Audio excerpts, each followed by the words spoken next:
शैक्षिक प्रकरण के दो सूत्रों का पिछले वीडियो में हमने अध्ययन किया था। वहाँ शेष अर्थ में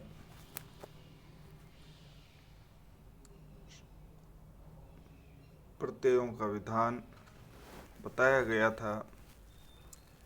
शैक्षिक प्रकरण का तीसरा सूत्र है नद्यादिभ्यो ढक्। इस सूत्र का तात्पर्य यह है कि नद्यादि गण पठित सुबंत प्रातिपदिकों से परे तत्र जातः आदि शैक्षिक अर्थों में तद्धित संज्ञक ढक् प्रत्यय होता है। पूर्व में हमने देखा था कि अपत्य अर्थक, चातुरार्थिक अर्थक, रक्ताद्यर्थक आदि में वर्णित अर्थों से भिन्न अर्थ में शेष का ग्रहण किया जाता है। उसी शेष अर्थ में तत्र जातः आदि अनेकानेक अर्थ बताए गए हैं, तो उन अर्थों में तद्धित संज्ञक ढक् प्रत्यय होता है। नद्यादि गण से तात्पर्य नदी आदि गण पाठ है। किसी भी गण पाठ का नाम उसके प्रथम शब्द के आधार पर किया गया है, इसलिए इसे नद्यादि गण कहते हैं। आगे अनेक उदाहरण हम देखेंगे जो नद्यादि गण में पठित हैं। सर्वप्रथम ढक् प्रत्यय से बनने वाला शब्द या पद नादेयम है। नादेयम से तात्पर्य नद्याम जातम भवम वा। जैसा कि पूर्व में मैंने बताया कि लौकिक विग्रह में जो विभक्ति प्रयोग की जाती है उस विभक्ति का विच्छेद करके अर्थात मूल शब्द और विभक्ति को पृथक पृथक दर्शा करके अलौकिक विग्रह का निर्माण होता है। तो नद्याम सप्तमी विभक्ति एक वचन का पद है, अतः अलौकिक विग्रह नदी प्लस गी बनेगा। इस अवस्था में तत्र जातः अथवा तत्र भवः, लौकिक विग्रह में अर्थ बताया गया है जातम भवम वा, तो तत्र भवः या तत्र जातः इन अर्थों में यहाँ पर नदी प्लस गी से नद्यादिभ्यो ढक् सूत्र से ढक् प्रत्यय हुआ, तब नदी प्लस गी प्लस ढक् बना। प्रत्यय लगने के बाद जैसा बार बार मैं कहता हूँ, पूरा शब्द समुदाय एक हो जाता है, अतः पूरे शब्द की तद्धितांत होने के कारण कृत तद्धित समासाश्च सूत्र से प्रातिपदिक संज्ञा होती है। सुपो धातु प्रातिपदिकयों से प्रातिपदिक नदी प्लस गी प्लस ढक् में सुप विभक्ति गी हैं, अतः इस सूत्र से गी विभक्ति का लुक हुआ, तब नदी प्लस ढक् रूप बना। ढक् में क अंतिम हल है, अतः हलंत्यम सूत्र से ढक् के अंतिम हल ककार की इत संज्ञा हुई, और जिसकी भी इत संज्ञा होती है तस्य लोपः सूत्र से उसका लोप होता है, अतः तस्य लोपः सूत्र से ढक् के ककार का लोप हुआ, तब नदी प्लस ढ रूप बना। अब ढक प्रत्यय चूंकि कित है, अतः तद्धित प्रत्यय में एक सूत्र बताया गया है किति च। यह सूत्र कहता है कि कित परे होने के कारण आदि अच को वृद्धि आदेश होता है। तो यहाँ कित ढक का ढकार परे है और नदी का आदि अच आकार है, अतः उस आकार को वृद्धि आदेश हुआ। आ तब नादी प्लस ढ बना।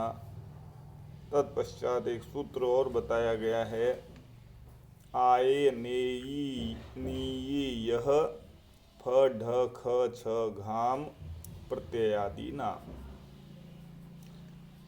यह सूत्र कहता है कि प्रत्यय के आदि में स्थित फ को आयन, ढ को एय, ख को ईन, छ को ईय और घ को ई आदेश होता है। यहाँ ढक के ढ के आदि ढकार को एय आदेश हुआ, तब नादी प्लस एय प्लस अ, ढ में जो अ शेष रहा वह अ है, तो नादी प्लस एय प्लस अ रूप बना। अब चूंकि तद्धित प्रत्यय परे है तो भ संज्ञक टी का लोप का विधान बताया गया है। यश्येति च सूत्र से तद्धित प्रत्यय परे होने पर भ संज्ञक टी का लोप होता है, अतः ईकार का लोप हुआ।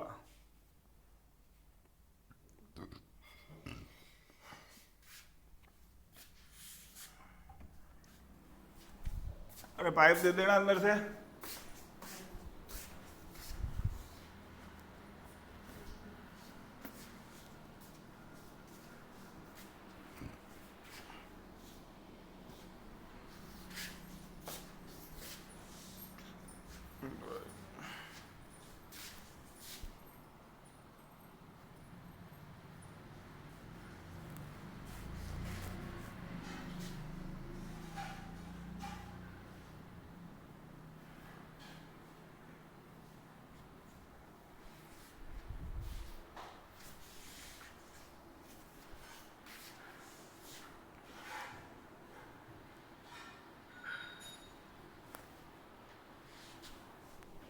देरी हो गया।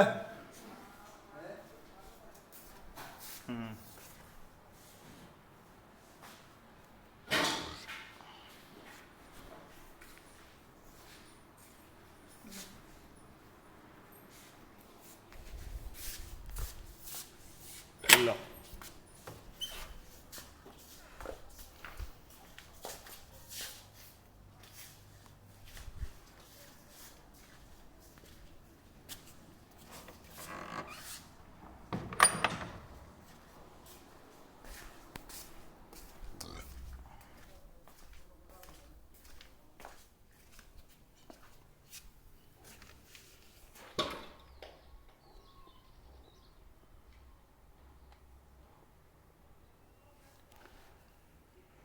तब तद्धितांत नाद प्लस ए अर्थात नादेय शब्द बना।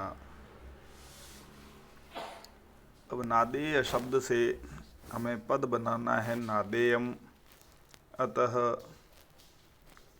सर्वप्रथम हमें सुप विभक्तियों की आवश्यकता रहती है।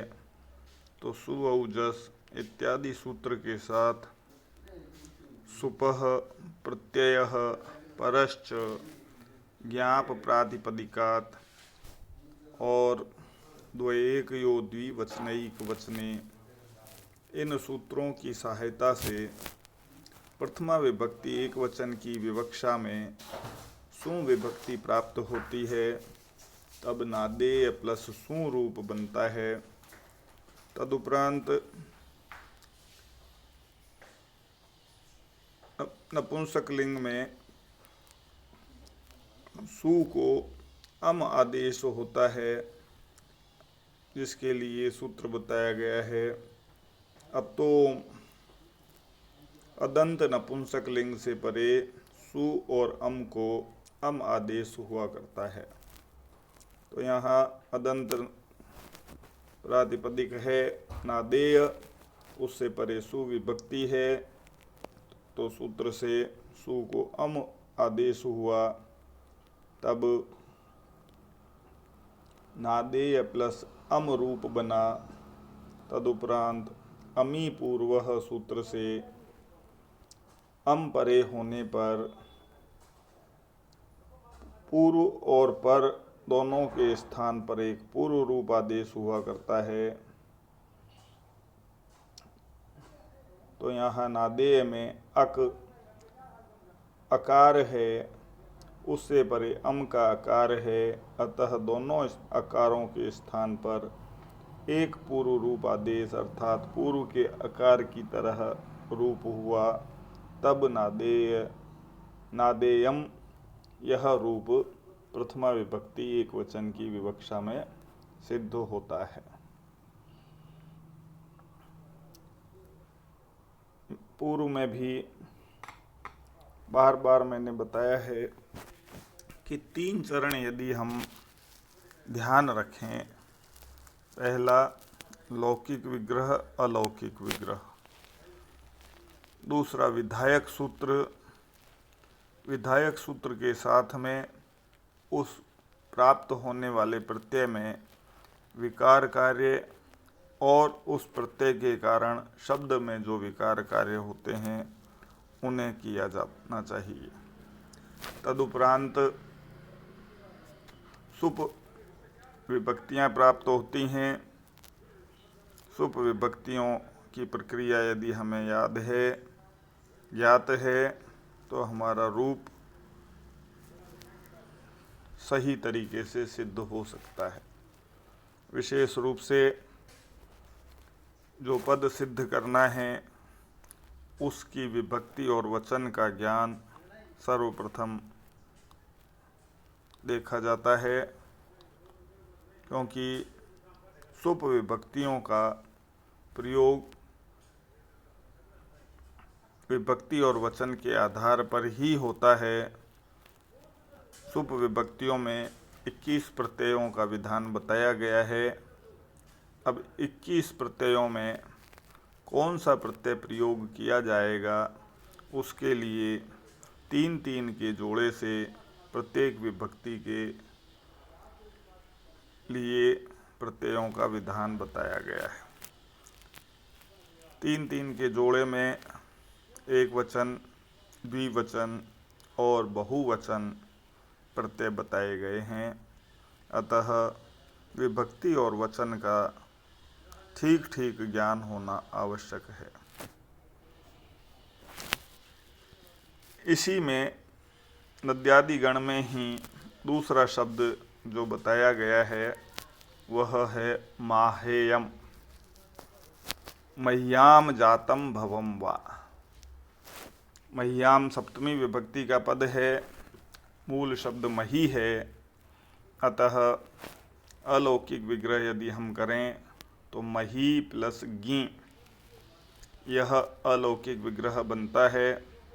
इस अवस्था में तत्र जातः अथवा तत्र भवः आदि अर्थों में नद्यादिभ्यो ढक सूत्र से नद्यादि गण में पठित होने के कारण मही शब्द से तत्र जातः आदि शैषिक अर्थों में तद्धित संज्ञक ढक प्रत्यय होता है, तब मही प्लस गी प्लस ढक बन जाता है। ढक प्रत्यय लगने के बाद समस्त शब्द समूह तद्धितांत हो जाता है, अतः कृत तद्धित समासाश्च सूत्र से तद्धितांत मही प्लस गी प्लस ढक की प्रातिपदिक संज्ञा हो जाती है। तदुपरांत सुपो धातु प्रातिपदिकयोः सूत्र से प्रातिपदिक में स्थित गी विभक्ति का लुक होता है, अतः मही प्लस गी प्लस ढक में सुप गी विभक्ति है, अतः उस गी विभक्ति का लुक हुआ, तब मही प्लस ढक रूप बना। हलंत्यम सूत्र से ढक में ककार अंतिम हल है, अतः उसकी इत संज्ञा होती है। तस्य लोपः सूत्र से जिसकी भी इत संज्ञा होती है उसका प्रस्तुत सूत्र से नित्य लोप होता है।